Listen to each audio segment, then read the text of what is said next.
Hello friends, मैं हूं मनीष विश्वकर्मा और आपका हमारे यूट्यूब चैनल एमवी क्लासेस में हार्दिक स्वागत है। तो दोस्तों, जैसा कि आप सभी ने हमारे इसके पहले की वीडियो को देख लिया होगा, आपको पता चल गया होगा कि हमारे चैनल पर क्लास 9th मैथ्स की वीडियो स्टार्ट कर दी गई है, जिसमें आपको एक वीडियो में आपकी एक प्रश्न वाली कंप्लीट की जा रही है। इसके पहले मैंने प्रश्न वाली 1.1, 1.2 और 1.4 को एक एक वीडियो में कंप्लीट करा दिया है। अगर आपने उस वीडियो को नहीं देखा है तो पहले उन वीडियो को देख लीजिए, जिससे आपका इस वीडियो के पश्चात अध्याय 1 पूरा कंप्लीट हो जाएगा। इस वीडियो में भी हम एक प्रश्न वाली को एक ही वीडियो में कंप्लीट करेंगे, अर्थात 1.5 को आपको इस वीडियो में कंप्लीट करा दिया जाएगा और पूरे कॉन्सेप्ट के साथ कराया जाएगा। जीरो से हीरो लेवल की यह आपकी वीडियो रहेगी। तो इस वीडियो में हम सीखेंगे घातांक के नियम। घात के बारे में और घातांक के बारे में पहले हमें जानना होगा, तब ही हम इस प्रश्न वाली के प्रश्नों को हल कर सकेंगे। तो सबसे पहले हम घात और घातांक के बारे में जान लेते हैं। थोड़ा बहुत तो आप पहले से जानते होंगे, लेकिन फिर भी मैं इस वीडियो में आपको जीरो से बताऊंगा कि घात और घातांक होते क्या है। जैसे कि आप सभी ने देखा होगा कि एक ही संख्या का, जैसे कि 2 हमने संख्या ली, 2 का गुना हम 2 में ही कर रहे हैं। 2 का गुना हम 2 में ही कर रहे हैं, यानी कि 2 का गुना 2 में, अर्थात एक ही संख्या का उसी संख्या में गुना किया जा रहा है। एक ही संख्या का उसी संख्या में उसी संख्या का गुना किया जा रहा है, यानी कि 2 का गुना 2 में, फिर 2 में गुना किया जा रहा है। तो इसे हमें घात के रूप में लिखना है। तो कैसे लिखेंगे? किसका गुना किया जा रहा है? 2 का गुना किया जा रहा है, तो हम 2 में लिख लेंगे। कितनी बार गुना किया जा रहा है? 2 का गुना 2 में ही किया जा रहा है। कितनी बार गुना किया जा रहा है? तो 2 का गुना 3 बार किया जा रहा है। तो इस प्रकार हम घात के रूप में लिखते हैं। घात के रूप में लिख लिया हमने। क्या लिखा? 2 की घात 3। इसे कैसे पढ़ेंगे? 2 की घात 3, या इंग्लिश में आप बोलना चाहें तो 2 to the power 3। 2 to the power 3 आप इसे पढ़ेंगे। तो इसमें घात कौन सा है, घातांक कौन सा है और आधार कौन सा है, इसे भी आप जान लीजिए। जैसे कि आप सभी ने देखा कि हमने 2 का गुना 3 बार किया था। 2 का गुना 2 में ही 3 बार किया था, तो इसे हमने 2 की पावर 3 यानी कि 2 की घात 3 के रूप में लिख लिया। तो हम सबसे पहले घात को देख लेते हैं कि घात कौन सी कहलाती है। तो जो हमने ऊपर लिखा है, ये जो अंक आपको दिखाई दे रहा है, 2 का गुना 3 बार हो रहा था, तो इसे हम घात कहते हैं। इसे हम क्या कहते हैं? घात कहते हैं। जो ऊपर लिखा है उसे क्या कहते हैं? हम घात। और नीचे जो लिखा है, जैसे 2 नीचे है, तो इसे कहते हैं हम आधार। इसे क्या कहते हैं? हम आधार। ऊपर जो लिखा है उसे घात और नीचे जो लिखा है उसे आधार। और इस पूरे वाले को, जो पूरा लिखा है 2 की घात 3, इसे हम कहते हैं घातांक। इसे हम क्या कहते हैं? घातांक। पूरे को, यानी कि 2 की घात 3 लिखा है, इस पूरे को हम घातांक कहेंगे। जो ऊपर लिखा है उसे हम घात कहेंगे, जो नीचे लिखा है उसे हम आधार कहेंगे। इस प्रकार आपने समझ लिया कि घात जो ऊपर लिखा है वो घात कहलाएगी। घात का अर्थ है नीचे वाले आधार का उतनी ही बार गुना जितनी ऊपर घात है, और आधार नीचे होता है, यानी कि 2 का गुना कितनी बार किया जा रहा है, ये आपको इससे आधार से पता चलेगा। और पूरा जो लिखा है 2 की पावर 3, अर्थात पूरा क्या है? घातांक है। तो घात, आधार और घातांक आपने तीनों को समझ लिया है। इन तीनों को याद रखना है, इन्हीं के आधार पर आपके घातांक के नियम रहेंगे। तो चलिए, ये आप सभी ने समझ लिए। अब आगे की ओर बढ़ते हैं। हम इन्हीं के आधार पर घातांक के कुछ नियम जान लेते हैं। पहला नियम हम कुछ इस प्रकार जानेंगे कि आपको इस प्रकार प्रश्न दिया जाएगा, जिसमें पहला नियम आप सभी देखिए। पहला नियम आपका कुछ इस प्रकार होगा। आधार समान रहेगा, 2 घातांक रहेंगे, 2 घातांक, यानी कि ए, हमने आधार लिया है ए और उसकी घात है m। ए की घात m इंटू ए की घात n, यानी कि दोनों का आधार क्या है? सेम है। दोनों का आधार क्या है? a। और दोनों के बीच में कौन सा चिन्ह है? गुणे का चिन्ह है, इंटू का चिन्ह है, और घात असमान है। तो पहला नियम आपका बन जाता है नियम पहला आपका बन जाता है, क्या बन जाता है? कि आधार समान है। क्या है? आधार समान है। आधार समान होने पर गुणे में या फिर गुणा में घाते जुड़ जाती है। यानी कि अगर आधार समान है और घातांक गुने में है तो उन्हें जोड़ दिया जाता है, जुड़ जाती है। आधार समान होने पर गुने में घातें जुड़ जाती है। इन दोनों का आधार समान है, ए है और इधर भी ए है, तो हम घात को जोड़ देंगे। आधार को वैसे ही लिखेंगे और घात को जोड़ देंगे, यानी कि m + n। क्या पहला नियम बना? आधार समान होने पर गुना में घातें जुड़ जाती है। अगर बीच आधार समान है, दोनों का आधार ए था और घात अलग अलग थी, तो इन दोनों घातांकों के बीच में कौन सा चिन्ह था? गुणे का चिन्ह था। तो गुणे में आधार समान होने पर गुणे में घातें जुड़ जाती है। एक को एक बार लिखेंगे और घातों को आपस में जोड़ देंगे। पहला नियम आपको समझ में आ गया होगा। चलिए दूसरे नियम को देखते हैं। दूसरा नियम आपका कुछ इस प्रकार रहेगा। अब इन दोनों घातांकों के बीच में हमने गुणे का चिन्ह लिया था, अब हम भाग का चिन्ह ले लेते हैं। आधार समान है, ए आधार है और इसके बीच में हम भाग का चिन्ह ले लेते हैं। पहले हमने गुणे का चिन्ह लिया, अब कौन सा चिन्ह ले रहे हैं? भाग का चिन्ह ले रहे हैं। आधार समान है, घात अलग अलग है, तो दूसरा नियम बनता है आपका नियम दूसरा आपका कुछ इस प्रकार बनता है कि क्या बनता है? आधार समान है, वापिस आधार समान होने पर भाग में घातें, भाग का चिन्ह, भाग में घातें घट जाती है, भाग में घातें घट जाती है। आधार समान होने पर भाग में घातें घट जाती है। तो आधार समान है, दोनों का ए है और इसमें भी ए है, तो ए को एक बार ले लेना है और घाते को क्या करना है? घटा देना है, m - n कर देना है। आधार समान है तो भाग में घातें घट जाती है, आधार समान है तो गुणे में घातें जुड़ जाती है। गुणे में घातें को आपको जोड़ना है और भाग में घातों को आपको घटाना है। तो दो नियम आप सीख गए होंगे। इन नियमों को आपको याद रखना है, तभी आप आगे के प्रश्नों को हल कर सकेंगे। चलिए आगे के नियम को देखते हैं। अगला नियम आपका कुछ इस प्रकार रहेगा। दो नियम आपने, घातांकों के बीच में गुणे का चिन्ह है, घातांकों के बीच में भाग का चिन्ह है, तो दो आपने नियम देख लिए। अगला नियम हम देखते हैं कि इस प्रकार रहेगा, a की पावर m और उसकी भी पावर रहेगी n। इस प्रकार रहेगा, a की पावर m है, यानी कि आधार क्या है? a, और उसकी पावर कितनी है? m है, और उसकी भी पावर कितनी है? n है। तो पावर के ऊपर पावर, यानी कि घात के ऊपर घात रहेगी। नियम तीसरा, घात के ऊपर घात है, हम इसे हमारी भाषा में घात का ऊपर घात कहते हैं। घात के ऊपर घात रहेगी, तो घात के ऊपर अगर घात है तो उनका गुना हो जाता है। घात के ऊपर घात है तो उनका गुना हो जाता है, गुना हो जाता है। क्या हो जाता है? घात के ऊपर अगर घात रहेगी तो उनका क्या हो जाएगा? गुना हो जाएगा। कैसे होगा समझिए।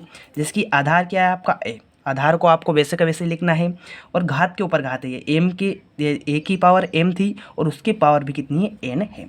तो आधार तो वही रहेगा और घात के ऊपर घात है तो इनका आपका गुना हो जाएगा, m × n, a की पावर m × n। घात के ऊपर घात रहेगी तो आपको घातों का आपस में गुना कर देना है और आधार को वैसे के वैसे ही लिखना है। तीन नियम आपको समझ में आ गए होंगे। चलिए अगले नियम को देखते हैं। अगला नियम आपका कुछ इस प्रकार रहेगा। तीन नियम आप सीख गए, चौथा नियम आप देखिए। इन्हीं नियमों के आधार पर आपकी प्रश्नवाली 1.5 है, इसलिए मैं इन नियमों को आपको सबसे पहले समझा रहा हूँ। तो अगला नियम कुछ इस प्रकार है। इस नियम में आपको आधार असमान रहेंगे, आधार अलग अलग रहेंगे लेकिन घात सेम रहेगी। a की पावर m × b की पावर m, a की पावर m × b की पावर m। इसमें देखिए अब आधार सेम है क्या? नहीं है, आधार सेम नहीं है। लेकिन अगर आप घात को देखेंगे तो घात इसमें सेम दिखेगी। घात क्या है? सेम है और आधार असमान है, यानी कि सेम नहीं है। तो इसमें अगर ऐसा प्रश्न आएगा तो क्या करेंगे? इसका नियम क्या बनता है? नियम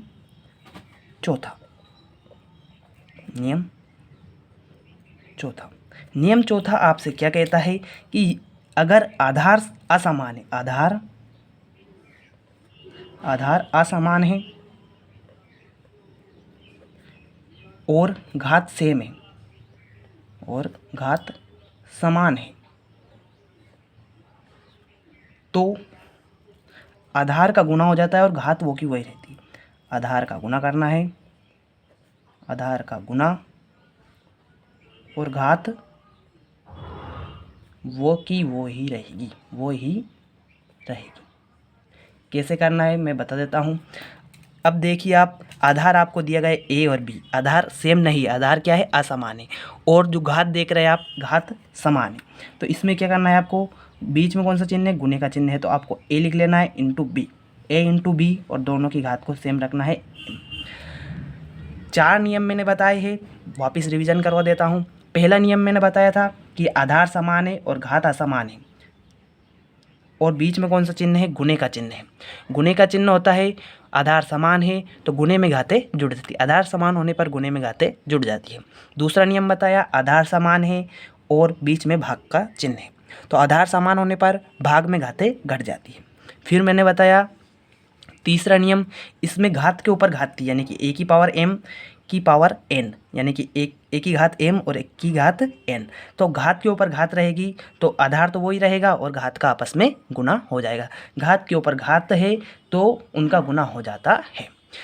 चौथा नियम मैंने आपको बताया, चौथा नियम कुछ इस प्रकार था, आधार असमान रहेंगे लेकिन घात समान रहेगी, तो इसमें क्या करना है आपको, आधार का गुना कर देना है और घात को वैसे का वैसे ही रखना है।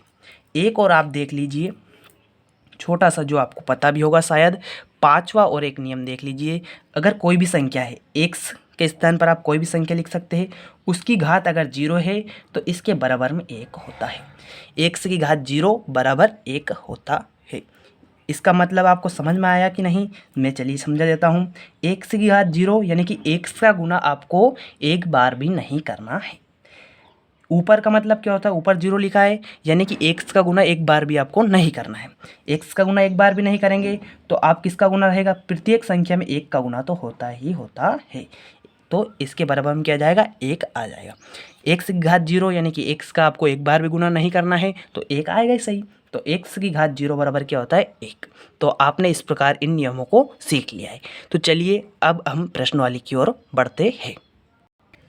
तो चलिए प्रश्नवाली 1.5 के प्रश्नों को हल करना प्रारंभ करते हैं। पहला प्रश्न आपको कुछ इस प्रकार दिया गया है। पहला प्रश्न दिया गया है 64 की घात 1/2, 64 की घात 1/2, इसको आपको सरल करना है यानी कि ज्ञात करना है। तो इसको सरल करने के लिए आपको सबसे पहले 64 आप देख रहे हैं नीचे, आधार क्या है 64, आप 64 को सरल कर सकते हैं, गुने के रूप में लिख सकते हो। तो इस 64 का सर्वप्रथम आप गुणनखंड कर लीजिए। गुणनखंड आपको करना आता है तो इस प्रकार से करेंगे। किस प्रकार करेंगे, 64 को इधर लिखेंगे, 64 में सबसे छोटी संख्या का भाग करना है, तो किस संख्या का भाग 64 में जा सकता है, 2 का भाग करेंगे। तो 2 का भाग 64 में करेंगे हम तो कितना आ जाएगा अपना 32। फिर 2 का भाग 32 में करेंगे तो कितना आ जाएगा अपना 16 आ जाएगा। फिर अपन 2 का भाग 16 में करेंगे तो कितना आ जाएगा 8।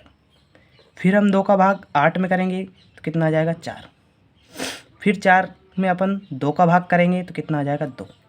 फिर 2 का भाग हम 2 में करेंगे तो 1। यानी कि 64 बराबर क्या होता है अपना, आप सभी ने देखा कि 64 बराबर होता है 2 इंटू 2, कितनी बार है 1 2 3 4 5 6, 6 बार 2 का गुना हम करते हैं तो हमें 64 प्राप्त हो जाता है। यानी कि 64 का गुणनखंड होता है 2 इंटू 2 इंटू 2 इंटू 6 बार होता है। यानी कि 64 बराबर हम लिख सकते हैं, क्या लिख सकते हैं हम, 2 की पावर 6। 64 बराबर क्या लिख सकते हैं हम, 2 की पावर 6। यानी कि 64 के स्थान पर प्रश्न दिया गया था 64 की पावर 1/2, 64 के स्थान पर हम लिख सकते हैं 2 की पावर 6, 2 की पावर 6 की पावर 1/2। 64 को हमने किस रूप में लिख लिया, 2 की पावर 6। अब आपको मैंने एक नियम बताया था कि अगर घात के ऊपर घात होती है तो हमको आधार को वैसा का वैसे लिखना होता है और हम जो घात होती है उसका गुना कर देते हैं। तो आधार को वैसे का वैसे लिखेंगे, 6 घात यानी कि 6/1, 6/1 लिख सकते हैं, 6 घात यानी कि 6/1, गुने में क्या है 1/2, आधार हमने घातों का गुना कर दिया और आधार को वैसे का वैसे ही लिखा है। तो आपको पता होगा कि भिन्नों के गुणे में ऊपर का ऊपर गुना और नीचे का नीचे गुना हो जाता है। तो गुना कर देंगे, कितना आ जाएगा 6, 1 का गुना 6 में करेंगे तो 6 एकम 6, 1 का गुना 2 में करेंगे तो 2 एकम 2, बराबर 2 का भाग अब हम 6 में कर देंगे। 2 का भाग हम 6 में करेंगे तो 2 का भाग कितनी बार जाएगा, 3 बार जाएगा। अब 2 की घात कितनी है, 3 है, यानी कि 2 का गुना कितनी बार करना है, 3 बार करना है। 2 का गुना 3 बार करेंगे तो कितना आएगा, 2 दूनी 4, 4 दूनी 8, यानी कि इस प्रश्न का जो आंसर होगा हमें वो कितना प्राप्त हो जाएगा, 8 प्राप्त हो जाएगा। आशा है ये प्रश्न आप सभी को समझ में आ गया होगा। सबसे पहले आपको 64 की घात 1/2 दी गई थी, तो हमें 64 का गुणनखंड करना है। 64 का गुणनखंड क्या आया, 64 बराबर होता है 2 की पावर 6। 2 की पावर 6 हमने 64 के स्थान पर लिख दिया, और घात के ऊपर घात थी तो आपस में उनका गुना कर दिया। आधार को वैसे ही लिखा, और घात के ऊपर घात होने पर हम घातों का आपस में गुना कर देते हैं। घातों का आपस में गुना किया तो 2 की पावर 3 यानी कि 2 का गुना हमें 3 बार करना था। 2 का गुना हमने 3 बार कर दिया तो हमें 8 प्राप्त हो गया। इस प्रकार आपका यह प्रश्न कंप्लीट हो जाता है। आपको यह प्रश्न समझ में भी आ गया होगा। चलिए अगले प्रश्न की ओर बढ़ते हैं। अगला प्रश्न, दूसरा प्रश्न आपको कुछ इस प्रकार दिया गया है, समझिएगा।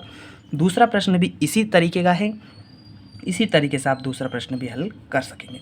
दूसरा प्रश्न आपको दिया गया है 32 की पावर 1/5। 32 की पावर 1/5 जैसा मैंने ऊपर किया था। 32 का आपका गुणनखंड करना है, तो 32 का गुणनखंड आप कर लीजिए। कैसे करना है 32 का गुणनखंड, 32 लिखिए और उसका गुणनखंड कीजिए। 32 में किसका भाग जा सकता है, 2 का भाग जा सकता है, 2 का भाग दीजिए। 32 में 2 का भाग करेंगे तो आपका 16 आएगा। फिर 16 में आप 2 का भाग करेंगे तो 8 आएगा। फिर 8 में आप 2 का भाग करेंगे तो 4 आएगा। फिर 4 में 2 का भाग करेंगे तो 2 आएगा। फिर 2 में 2 का भाग करेंगे तो 1 आएगा। इस प्रकार 32 बराबर क्या होता है, 2 इंटू 2 इंटू 2 इंटू 2 इंटू 2, यानी कि 2 का गुना आपको 5 बार करना होता है। 32 बराबर 2 का गुना 5 बार, यानी कि 32 बराबर क्या लिख सकते हैं अपन, 2 की पावर 5। 32 बराबर क्या लिख सकते हैं, 2 की पावर 5। जो प्रश्न दिया गया था वो लिख लीजिए 1/5। 32 के स्थान पर क्या लिख सकते हैं हम, 32 के स्थान पर लिख सकते हैं हम 2 की घात 5 की घात 1/5। घात के ऊपर घात है, घात के ऊपर घात होने पर हम आधार को वैसे ही लिखते हैं और घात का आपस में गुना कर देते हैं। 5 के बटे में कुछ नहीं है, 1 लगा सकते हैं, लगा लिया, गुना 1/5। 1/5 इसे आप डायरेक्ट भी काट सकते हैं। 5 से 5 गुने में चिन्ह है तो इधर से इधर कट जाएगा। लेकिन अगर ऐसे नहीं करते हैं तो गुने में ऊपर का ऊपर गुना और नीचे का नीचे गुना, यानी 5/5। 5/5 का अर्थ क्या है, 5 का 5 में भाग करेंगे, 2 की पावर 1। 2 की पावर 1 यानी कि 2। 2 का पावर 1 यानी कि 2 का गुना कितनी बार करना है, 1 बार। तो इसका आंसर क्या आ जाता है आपका 2। इस प्रकार आपको इन प्रश्नों को हल कर लेना है। चलिए अगले प्रश्न, 2 प्रश्न आपको समझ में आ गए होंगे। तीसरे प्रश्न की ओर बढ़ते हैं। तीसरा प्रश्न भी आपका कुछ इसी प्रकार का है। इसमें भी आपको ज़्यादा परेशानी नहीं आएगी, ज़्यादा कठिन प्रश्न नहीं है, सरल प्रश्न है, आप आसानी से इन्हें कर सकते हैं। 125 आपका अगला प्रश्न है। 125 की पावर 125 की पावर 1/3। 125 की पावर 1/3 तो आपको वैसे ही करना है, 125 का गुणनखंड करना है। 125 का गुणनखंड करेंगे, जैसे मैंने बताया वैसे ही आपको गुणनखंड करना है। गुणनखंड करने के लिए पीछे अगर 5 होता है तो उसमें 5 ही का भाग जाता है, 5 का भाग करना है। तो 5 का भाग करेंगे तो आप 5 दूनी 10 और 5 25, यानी कि 25 आ जाएगा। वापस 25 में 5 का भाग करेंगे तो 5 25 आ जाएगा, 5 का 5, यानी कि 25 को आप किस प्रकार लिख सकते हैं, 25 बराबर 5 इंटू 5, यानी कि 5 का गुना 3 बार, यानी कि 25 बराबर होता है 5 की घात 3, यानी कि 25 के स्थान पर हम लिख सकते हैं 5 की घात 3। हल करेंगे, एक बार वैसे का वैसे ही लिख लीजिए, 125 की घात 1/3। अब हम 125 के स्थान पर लिखेंगे 5 की घात 3 की घात 1/3। वापिस घात के ऊपर घात है, तो अब घात के ऊपर घात होने पर आप सीख गए होंगे कि घात के ऊपर घात होने पर हम घातों का आपस में गुना कर देते हैं। तो घात के ऊपर घात है, 3 के बटे में कुछ नहीं है, 1 लगाएंगे, गुना 1/3। वापिस वैसे के वैसे ही 3 से 3 काट सकते हैं। अगर नहीं काटते तो ऊपर का ऊपर में गुना कीजिए और नीचे का नीचे में गुना कीजिए।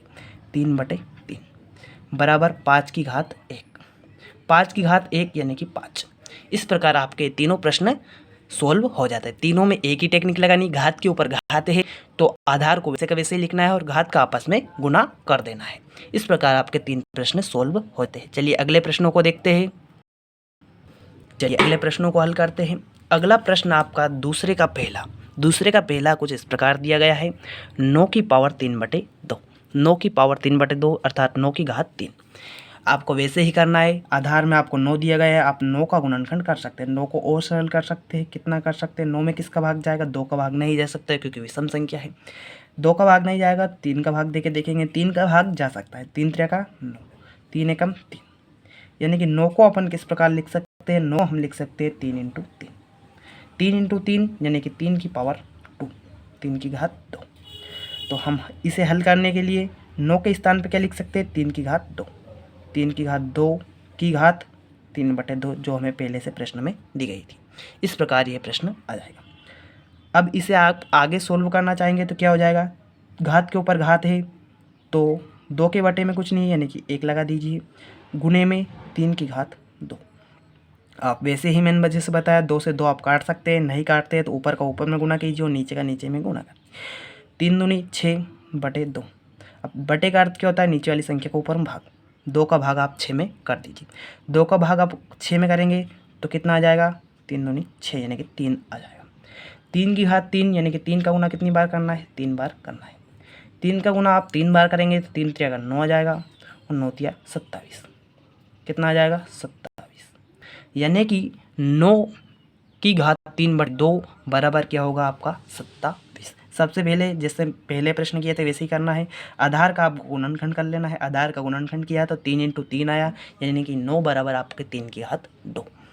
9 के स्थान पर 3 की घात 2 लिखी, फिर घात के ऊपर घात थी तो उनका आपस में गुना कर दिया, आपस में गुना करने पर आपको 3 की घात 3 प्राप्त हुआ, 3 की घात 3 यानी कि 3 का आपको 3 बार गुना करना था। चलिए अगले प्रश्न की ओर बढ़ते हैं। अगला प्रश्न कुछ इस प्रकार है आपका, सरल है, सिंपल है, 32 की घात, आपको अगला प्रश्न 32 की घात 2/5, 32 की घात 2/5। अगला प्रश्न है 32 की घात 2/5। चलिए इस प्रश्न को करते हैं। जैसा मैंने बताया आधार का आपको सबसे पहले गुणनखंड कर लेना। हमने 32 का गुणनखंड पहले भी किया था तो 2 की पावर 5 आता है, लेकिन आप वापस गुणनखंड करके देख सकते हैं। 32 में 2 का भाग करेंगे कितना आएगा 16, फिर हम 16 में 2 के भाग करेंगे कितना आएगा 8, फिर 8 में हम 2 का भाग करेंगे कितना आएगा 4, फिर 4 में हम 2 का भाग करेंगे कितना आएगा 2, फिर 2 में हम 2 का भाग करेंगे कितना आएगा 8, 1। 32 बराबर क्या होता है 2 इंटू 2 इंटू 2 इंटू 2, यानी कि 32 बराबर कितनी बार गुना है 5 बार गुना है, तो 2 की पावर 5, 2 की पावर 5 यानी कि 32 के स्थान पर क्या लिख सकते हैं 2 की घात 5, 32 के स्थान पर क्या लिख सकते हैं 2 की घात 5, 2 की घात 5 की घात कितनी दे रखी है 3/5, सॉरी 3/5, 3/5 घात के ऊपर घात है तो 5 के बटे में कुछ नहीं है, 5 के बटे में 1 लगा लीजिए और 3/5, 5 से 5 काट सकते हैं, नहीं काटते हैं तो गुना कीजिए, 3 5 15, 5 1 5 यानी कि 15/5। बटे का अर्थ क्या होता है नीचे वाली संख्या को ऊपर में भाग, 5 का भाग आप 15 में कर दीजिए कितना आ जाएगा 3, 2 की पावर 3, 2 की पावर 3 यानी कि 2 का गुना कितनी बार करना है 3 बार करना है, तो 2 दूनी 4, 4 दूनी 8, तो इसका आंसर क्या जाएगा आपका 8। आशा है ये प्रश्न भी आपको समझ में आ गया होगा। चलिए अगले प्रश्न को देखते हैं। अगला प्रश्न भी इसी प्रकार का है, कुछ इस प्रकार है, देखिए तीसरा प्रश्न। तीसरे प्रश्न क्या दिया गया है 125 की घात -1/3, 125 की घात कितनी दी गई है -1/3। जैसा मैंने बताया आधार को आपको सबसे पहले गुणनखंड कर लेना है, आधार का गुणनखंड करेंगे 125 पीछे 5 है तो 5 का भाग जाएगा कितना आएगा 5 10 55 25, वापस 5 का भाग करेंगे 55 25, वापस 5 का भाग करेंगे 5 कम 5, ठीक है 5 कम 5 यानी कि 125 को किस प्रकार लिख सकते हैं अपन 5 का गुना 3 बार, 5 का गुना 3 बार, यानी कि 125 बराबर क्या होता है 5 की घात 3, यानी कि 125 के स्थान पर क्या लिख सकते हैं अपन 5 की घात 3। हल करेंगे इसे 125 के स्थान पर लिखेंगे 5 की घात 3 की घात कितनी दे गई है अपने को -1/3, घात के ऊपर घात है तो उनका गुना कर देते हैं, 5 3 के बटे में कुछ भी नहीं है तो 3 के बटे में 1 लिख लीजिए -1/3, इसका आपको गुना कर देना है। गुना करेंगे तो -1 का गुना 3 में करेंगे तो -3 और 3 का गुना 1 में करेंगे 3 एकम 3 बराबर 3 का भाग बटे का अर्थ नीचे वाली संख्या को ऊपर में भाग यानी कि 3 एकम 3 और माइनस वैसे का वैसे ही मैंने 5 की घात -1, ये आपका आंसर हो जाएगा। आशा है तीनों प्रश्न आपको समझ में आ गए होंगे। चलिए अगले प्रश्न की ओर बढ़ते हैं। तीसरे का पहला प्रश्न, तीसरे के पहले प्रश्न में आपको देखना है कौन सा नियम लगना है। आधार देखिए आप, आधार दोनों में 2 है यानी कि आधार सेम है। और बीच में कौन सा चिन्ह है, गुणे का चिन्ह है। तो मैंने बताया था आधार समान होने पर गुणे में घातें जुड़ जाती है, यानी कि आधार को आपको एक बार लिखना है वैसे का वैसे ही, और दोनों घातों को जोड़ देना है, 2/3 प्लस 1/5, दोनों घातों को जोड़ देना है। दोनों घातों को अगर आप जोड़ेंगे तो आधार तो वैसे का वैसे ही रहेगा, कार्य क्या करना है, ऊपर करना है आपको। इसमें आप अगर जोड़ेंगे तो दोनों का पहले एलसीएम ले लेना है। दोनों का एलसीएम कितना आ जाएगा, 15 एलसीएम आ जाएगा। दोनों का एलसीएम कितना आया, 3 और 5 का 15 एलसीएम आ गया। अब इस 3 का भाग इस 15 में करेंगे, कितना आ जाएगा, 5। 5 का जो भी भागफल प्राप्त होता है उसका ऊपर गुना करते थे। 5 का गुना 2 में करेंगे 10 आ जाएगा। 5 का भाग आप 15 में करेंगे तो 3 आएगा, प्लस आपका 3 इधर हो जाएगा, बराबर 2 की पावर 10 और 3 13 हो जाएंगे, 13/15। ये आपका प्रश्न सॉल्व हो जाता है। आपको समझ में आ गया होगा कौन सा नियम लगा, आधार समान होने पर गुणे में घातें जुड़ जाती है। आधार को हमने वैसे का वैसे लिखा, गुणे में घातें थी उन्हें जोड़ दिया, 2/3 प्लस 1/5। इन दोनों का हमने 3 और 5 का एलसीएम लिया, कितना आया, 15, और 3 का भाग 15 में किया तो कितना आया, 5, और 5 का गुना किस में कर दिया, 2 में कर दिया। 2 में कर दिया, 10 आ गया, प्लस का चिन्ह था, प्लस का चिन्ह लगाया। 5 का भाग 15 में किया तो 5 3 15। जो भी भागफल प्राप्त हो उसका अंश में गुना करना है, तो अंश में गुना कर दिया, 3 एकम 3, 10 और 3 13, यानी कि 2 की घात 13/15। प्रश्न आपको समझ में आ गया होगा। चलिए अगले प्रश्न की ओर बढ़ते हैं। चलिए तीसरे प्रश्न का दूसरा प्रश्न हल करते हैं। तीसरे का दूसरा है, ये दूसरा है, तीसरा नहीं, ये दूसरा है। तीसरे का दूसरा प्रश्न आपको कुछ इस प्रकार है। तीसरे का दूसरा प्रश्न में आपको दिया गया है 1/3 की घात 3 की घात 7, यानी कि घात के ऊपर घात है। इसे हल करने के लिए आप देखिए 1/3 की घात 3 की घात कितनी, 7, यानी कि दोनों की घात को आप ऐसे लगा सकते हैं, 1 की घात भी 7 है और 3 की पावर 3 की घात भी 7 है। 1 की भी घात 7 है और 3 की पावर 3 की घात भी कितनी है, 7 है। आप कैसे कर सकते हैं इसे, 1 का गुना आप 7 बार करेंगे तो वो का वही 1 प्राप्त होगा, 1 गुना 1 गुना 1 गुना 7 बार करेंगे तो भी आपको वो का वही प्राप्त हो जाएगा, यानी कि 1 ही आपको प्राप्त होगा। और नीचे आपका घात के ऊपर घात है, तो घात के ऊपर घात होती है तो हम क्या कर देते हैं, उनका गुना कर देते हैं। 3 × 7 गुना कर दिया, 1/, में कितना आया आपका, 3 7 21, 3 की पावर 21 आ गया। ये बटे में है, आप अगर इसे ऊपर ले जाना चाहते हैं तो अगर बटे से आप अगर ऊपर ले जाना चाहते हैं तो उसकी घातें भाग में घातें घट जाती है, तो हमने घात घटा दी, यानी -21। घात अगर नीचे प्लस में है तो ऊपर जाकर माइनस में हो जाएगी, नीचे माइनस में है तो ऊपर जाकर प्लस में हो जाएगी। आपको ये प्रश्न समझ में आ गया होगा। चलिए तीसरा प्रश्न करते हैं। तीसरा प्रश्न आपको कुछ इस प्रकार दिया गया है, क्या है, तीसरा प्रश्न है 11 की पावर 1/2 बटे 11 की पावर 11 की घात 1/4। आपको कुछ इस प्रकार का प्रश्न दिया गया है। चलिए इस प्रश्न को हल करके देखते हैं, क्या है इस प्रश्न में। हल कर रही है, कुछ भी नहीं है। बटे का अर्थ मैं आपको हर बार बोलता हूँ कि बटे का अर्थ होता है नीचे वाली संख्या को ऊपर में भाग, यानी कि इसे हम किस प्रकार लिख सकते हैं, 11 की पावर 1/2 भाग का चिन्ह 11 की पावर 1/4। अब देखिए आधार समान है, बीच में भाग का चिन्ह है। मैंने बताया था आधार समान होने पर भाग में घातें घट जाती है, तो भाग में घातें घट देने हम। 11 की पावर क्या हो जाएगी आपकी, 1/2 माइनस 1/4। 1/2 में से आपको 1/4 को घटा देना है, आपका प्रश्न सोल्व हो जाएगा। 11 की पावर 1/2 और 1/4, 2 और 4 का आप एलसीएम लेंगे, 4 आएगा। और क्या करेंगे, 2 का भाग 4 में कितना आ जाएगा, 2, 2 का ऊपर कर देंगे, 2 एकम 2 माइनस 4 एकम 4 रहेगा। और इसे भी आप सोल्व आसानी से कर सकेंगे।